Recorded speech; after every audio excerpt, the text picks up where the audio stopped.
One thing that we do to show how to get water very drinkable is to grow a special plant called Moringa, M-O-R-I-N-G-A. It's a very interesting plant. It grows quite quickly in most tropical climates. Let me show you what we have here.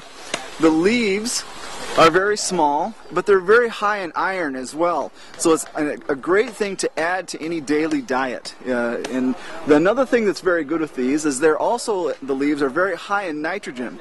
So what we see a lot of times is people taking these leaves and adding them to the soil where they plant their crops or whatever, and then it's a good nitrogen component into their soil to cause their plants to grow well. But the real reason that we like this plant is because of the seeds. Now I just pulled this seed pod off the tree here, and you'll see it's kind of triangular in shape, and you just open it up, and inside here you see the seeds all in alignment. And these seeds have a very interesting property. In science they have a big fancy word called a flocculant.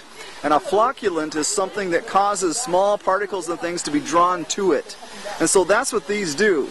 So what you would need to do is you would need to take a whole bunch of these seeds and you'd grind them up small, kind of like a powder.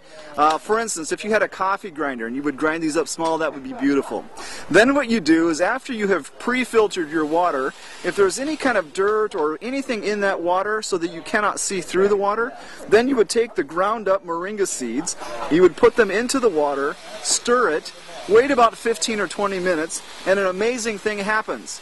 The dirt particles that are held in suspension inside the water flocculate to this, they attach themselves to this, and then they get heavy and drop to the bottom. And then you're able to pour off the clean water from the top. So this plant is amazing. It's high in iron, it can be used as part of a diet. It's high in nitrogen, can be used to cause plants to grow well, but it can also be used to help the water get clean. So the moringa is an amazing plant. Can you share a quick story of how this technology, how you're using this to share the gospel? Well, one way that we do this, it's real common to go into other cultures where they will need this.